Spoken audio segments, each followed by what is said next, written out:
सरकारबाट बर्खास्तीमा पर्नुभएका विद्युत प्राधिकरणका महाप्रबन्धक कुलमान घिसिङको पुनर्बहालीको माग गर्दै आन्दोलनमा उत्रेका प्रदर्शनकारीमाथि प्रहरले धरपकड गरेको छ। बुधबार विद्युत प्राधिकरण अगाडि प्रदर्शनमा सहभागीहरूलाई प्रहरले धरपकड गरेको हो।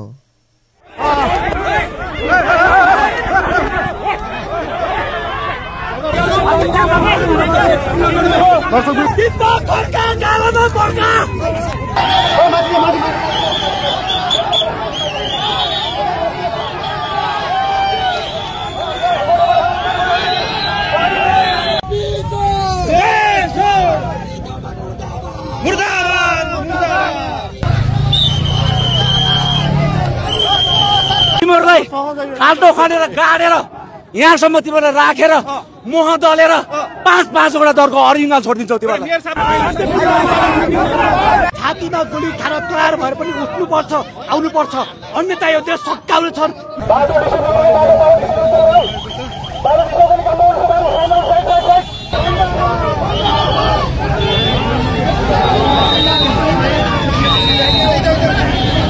मर्न भनेर आएको फाल्ने मात्र किन, मारिदेऊ, गोली हानेर मारिदेऊ। म मरेर यो देश समृद्ध हुन्छ भने मर्न तयार छौ, तर तिमीहरू लुटेरहरूलाई त्यहाँ बस्ने अधिकार छैन।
हामीले के भन्दैछ भने यो निर्णय असंवैधानिक तरिकाले भएको निर्णय हामी खाली गराउँछौँ।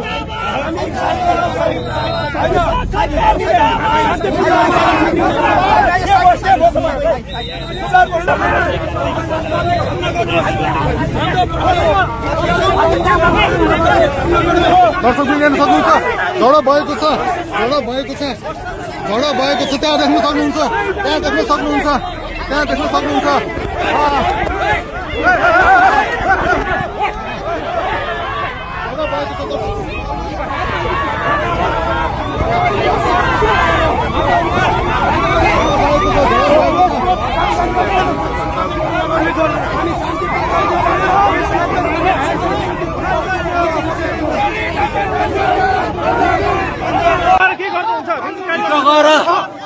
कुलमान घिसिङले के गल्ती गर्यो यहाँबाट निकालेको कुलमान घिसिङले गल्ती गरेको बेला निकालेर देखाऊ जनतालाई देखाऊ हामी स्वीकार्न तयार छौँ जनतालाई देखाऊ हामी स्वीकार गर्न तयार छौँ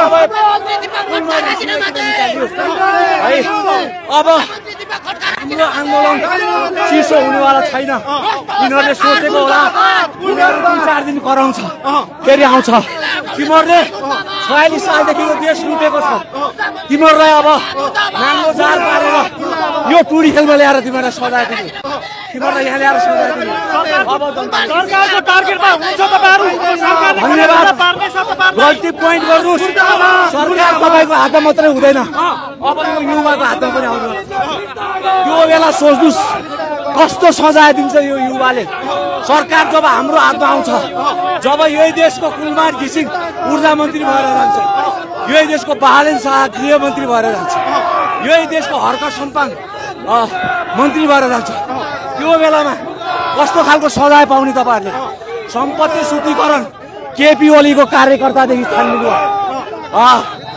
पिउनदेखि हाकिमसम्मको सम्पत्ति शुद्धिकरण के गल्ती गरेछ कुलमान घिसिङले त्यो गल्ती हेर्नको लागि हामी आएको गल्ती के गरेर रहेछ गल्ती देखाऊ अनि मात्रै कुलमान घिसिङ यहाँबाट हट्छ नभए तिमीहरूलाई हामी हटाउँछौँ सरकारसँग रिस छ अहिलेको जो कार्यकारी नियुक्त हुनुभएको छ उहाँसँग रिस छैन तपाईँहरूले अहिले जसले कार्यकारी कुलमानको ठाउँमा बसिएको छ नि त्यो 2/3 सरकारको दम्बले विधानलाई लात्ताले हानेर लिएर आएको हो कुरा बुझ्नुभयो नि यो देश तिम्रो बाउको होइन तिम्रो बाउको होइन यो देश हाम्रो पनि देश हो तिमीहरूलाई जे मन लाग्यो त्यही गर्ने कति वर्षदेखि तिमीहरूले लुटेर राखेका छौ एक हिसाब अब यो जनताले निकाल्छ अब तिमीहरूलाई खाल्टो खानेर गाडेर यहाँसम्म तिमीहरूलाई राखेर मोह दलेर 5-5वटा दरको अरिङ्गल छोडिदिन्छौ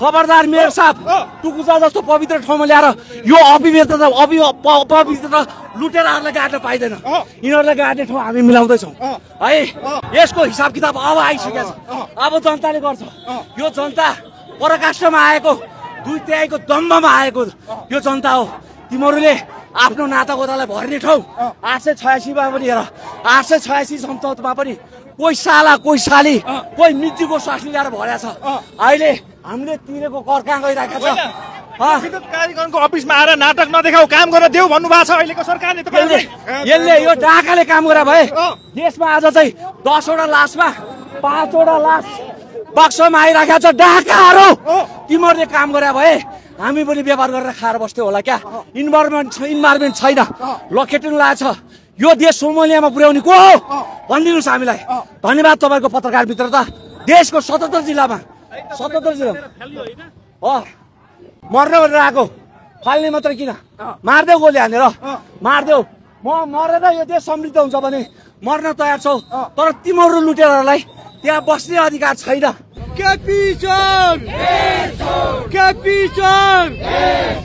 गर्यो भने तिमीलाई पनि कुर्सीमा लखेट्दै दिन आउन सक्छ यसको निमित्त हामी तिमीलाई चेतावनी दिनुको निमित्त नेपाल विद्युत प्राधिकरण अगाडि आएको अब कुलमान घिसिङलाई पनि हटाइसकेको छ कार्यकारी निर्देशक पनि नियुक्त गरिसकेको छ तपाईँहरूको यो सडकमा यसरी बोल्दै गर्दा यो फेरि तपाईँहरूले भने जस्तै होला त हुनुपर्छ नि जनताको आवाज नसुनेको खण्डमा सरकार टिक्छ र सरकारको आयु 700 घर छ नि जनताको आवाज चुन्दिनेले सुन्न छोड्छ त्यो दिन सरकारले आफ्नो आयु घटाएको भन्ने बुझ्नुपर्छ नेपाल विद्युत प्राधिकरणको कुरा मात्रै होइन आज कुलमान घिसिङको कुरा मात्रै पनि होइन देशमा जो राम्रो काम गर्न खोजेका छन् नि हिजो रविलाई फसाइयो हिजो बालनलाई फसाइयो भोलि गोपीलाई फसाउन सकिन्छ भोलि हर्कलाई फसाउन सकिन्छ आज कुलमान घिसिङलाई हटायो भनेर हामी चुपचाप लागेर बस्यौँ भने भोलि यो सरकारले राम्रो मान्छे सबलाई हटाउँछ अनि राख्छ कसलाई यस्तै व्यक्ति जसलाई भ्रष्टाचारलाई पर्साइ गर्छ जसले कमिसन बुझाउन सक्छ यो जनताले हुन दिनेवाला छैनन् यस कारणले गर्दा आज हामी कुलमान घिसिङलाई हटाएको भनेर मात्रै चुपचाप लागेर बस्ने होइन आम नागरिकहरू छातीमा गोली खान तयार भएर पनि उठ्नुपर्छ आउनुपर्छ अन्यथा यो देश सकाउने छन् बिना कारण किन हटाइयो त हैन यस्तो राम्रो काम गर्दा गर्दै चाहिँ किन हटाइयो त हैन अनि पुनर्बहाली होस् केपी सरकार मुर्दाबाद मुर्दाबाद मुर्दाबाद कुलमान घिसिङ जिन्दाबाद जिन्दाबाद जिन्दाबाद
तिमीहरूलाई खाल्टो खनेर गाडेर यहाँसम्म तिमीलाई राखेर मोह दलेर 5-5वटा दरको अरिङ्गल छोडिदिन्छौ तिमीहरूलाई। छातीमा गोली खान तयार भएर पनि उठ्नुपर्छ, आउनुपर्छ, अन्यथा यो देश सकाउने छन्।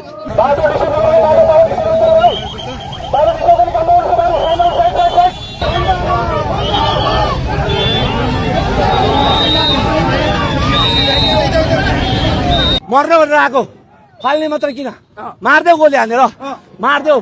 म मरेर यो देश समृद्ध हुन्छ भने मर्न तयार छौ, तर तिम्रो लुटेरहरूलाई त्यहाँ बस्ने अधिकार छैन। केपी सरकार मुर्दाबाद मुर्दाबाद मुर्दाबाद कुलमान घिसिङ जिन्दाबाद जिन्दाबाद जिन्दाबाद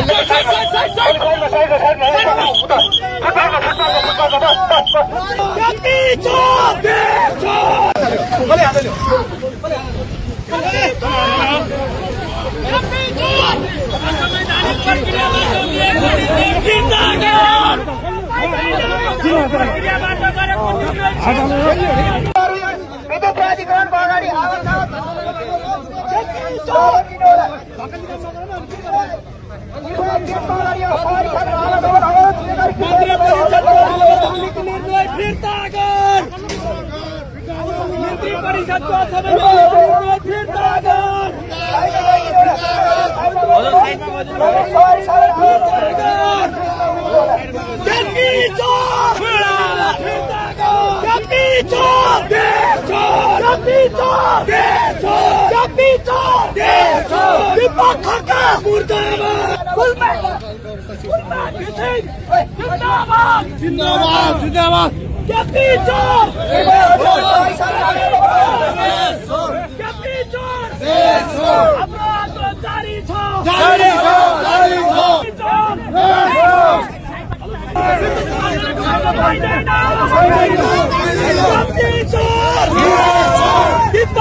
केन्द्रीय कार्यालय अगाडिको दृश्य हो।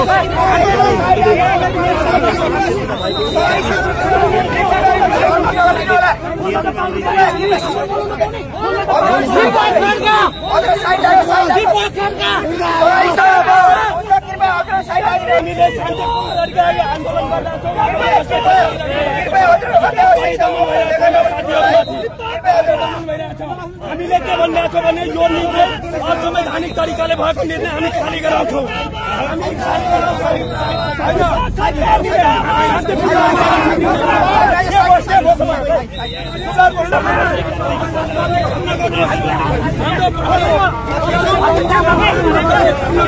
दर्शकले हेर्न सक्नुहुन्छ झडप भएको छ, झडप भएको छ, झडप भएको छ। त्यहाँ देख्न सक्नुहुन्छ, त्यहाँ देख्न सक्नुहुन्छ, त्यहाँ देख्न सक्नुहुन्छ।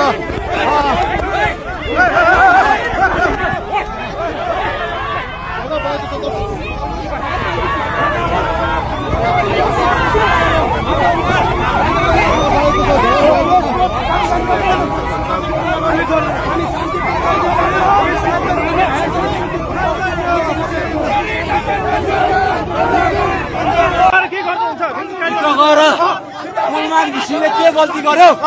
यहाँ यहाँबाट निकालेको कुलमान घिसिङले गल्ती गरेको कुरा निकालेर देखाऊ, जनतालाई देखाऊ। हामी स्वीकार गर्न तयार छौँ, जनतालाई देखाऊ। हामी स्वीकार गर्न तयार छौँ। अब हाम्रो आन्दोलन चिसो हुनेवाला छैन। यिनीहरूले सोचेको होला यिनीहरू 2-4 दिन कराउँछ फेरि आउँछ। तिमीहरूले 46 सालदेखि यो देश लुटेको छ। तिमीहरूलाई अब नाङ्गो जाल पारेर यो टुडी खेलमा ल्याएर तिमीहरूलाई सजाय दिने, तिमीहरूलाई यहाँ ल्याएर सजाय दिने। अब सरकारको टार्गेटमा हुन्छ तपाईहरु। धन्यवाद। गल्ती पोइन्ट गर्नुहोस्। सरकार तपाईँको हातमा मात्रै हुँदैन, अब यो युवाको हातमा पनि आउनु। त्यो बेला सोच्नुहोस् कस्तो सजाय दिन्छ यो युवाले। सरकार जब हाम्रो हातमा आउँछ, जब यही देशको कुलमान घिसिङ ऊर्जा मन्त्री भएर जान्छ, यही देशको बालेन शाह गृहमन्त्री भएर जान्छ, यही देशको हर्क सम्पाङ मन्त्री भएर जान्छ, त्यो बेलामा कस्तो खालको सजाय पाउने तपाईँहरूले? सम्पत्ति सूचीकरण केपी ओलीको कार्यकर्तादेखि थाल्नु, पिउनदेखि हाकिमसम्मको सम्पत्ति सूचीकरण के गल्ती गरेछ कुलमान घिसिङले? त्यो गल्ती हेर्नको लागि हामी आएको। गल्ती के गरेर रहेछ गल्ती देखाऊ, अनि मात्रै कुलमान घिसिङ यहाँबाट हट्छ, नभए तिमीहरूलाई हामी हटाउँछौँ। सरकारसँग रिस छ, अहिलेको जो कार्यकारी नियुक्त हुनुभएको छ उहाँसँग रिस छैन तपाईहरुले?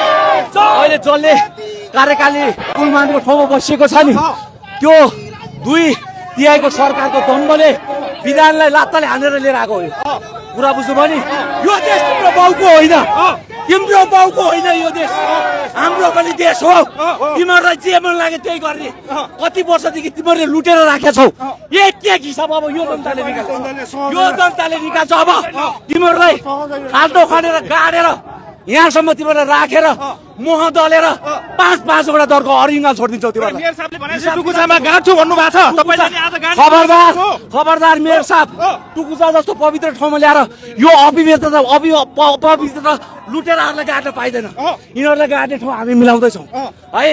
यसको हिसाब किताब अब आइसकेको छ, अब जनताले गर्छ। यो जनता पराकाष्ठमा आएको 2/3 दम्बमा आएको यो जनता हो।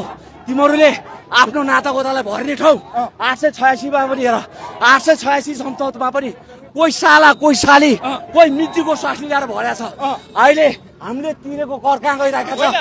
विद्युत प्राधिकरणको अफिसमा आएर नाटक नदेखाऊ, काम गर्न देऊ भन्नु भएको छ अहिलेको सरकारले। तपाईले यसले यो डाकाले काम गरे भए देशमा आज चाहिँ 10वटा लासमा 5वटा लास बक्समा आइराखेको छ। डाकाहरू तिमीहरूले काम गरे भए हामी पनि व्यापार गरेर खाएर बस्थ्यो होला क्या? इन्भाइरोमेन्ट छैन, लखेटिनु लागेको छ। यो देश सोमालियामा पुर्याउने को हो भनिदिनुहोस् हामीलाई। धन्यवाद तपाईँको पत्रकार मित्रता। देशको 77 जिल्लामा 77 जिल्ला मर्न भनेर आएको, फाल्ने मात्रै किन? मारिदेऊ, गोली हानेर मारिदेऊ। म मरेर यो देश समृद्ध हुन्छ भने मर्न तयार छौ, तर तिमीहरू लुटेरहरूलाई त्यहाँ बस्ने अधिकार छैन।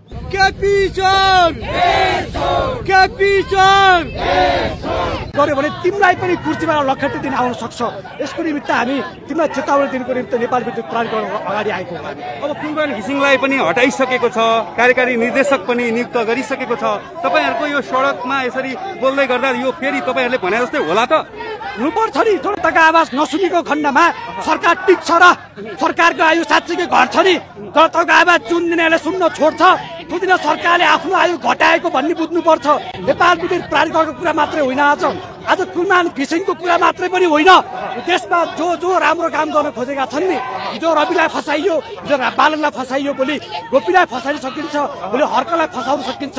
आज कुलमान घिसिङलाई हटायो भनेर हामी चुपचाप लागेर बस्यौँ भने भोलि यो सरकारले राम्रो मान्छे सबलाई हटाउँछ अनि राख्छ कसलाई? यस्तै व्यक्ति जसलाई भ्रष्टाचारलाई पर्साइ गर्छ, जसले कमिसन बुझाउन सक्छ, यो जनताले हुन दिनेवाला छैनन्। यस कारणले गर्दा आज हामी कुलमान घिसिङलाई हटाएको भनेर मात्रै चुपचाप लागेर बस्ने होइन। आम नागरिकहरू छातीमा गोली खान तयार भएर पनि उठ्नुपर्छ, आउनुपर्छ, अन्यथा यो देश सकाउने छन्। बिना कारण किन हटाइयो त?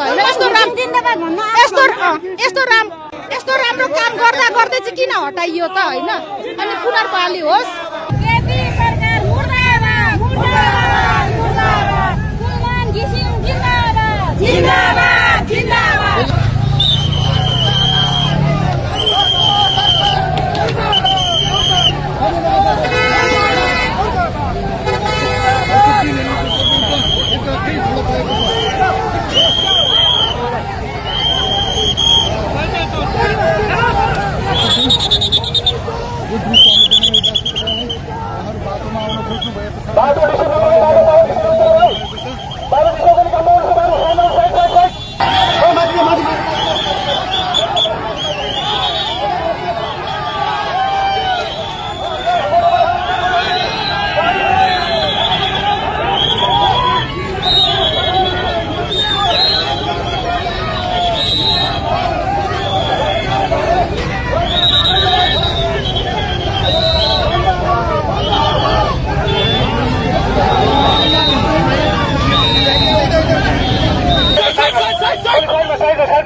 मुर्दाबाद मुर्दाबाद मुर्दाबाद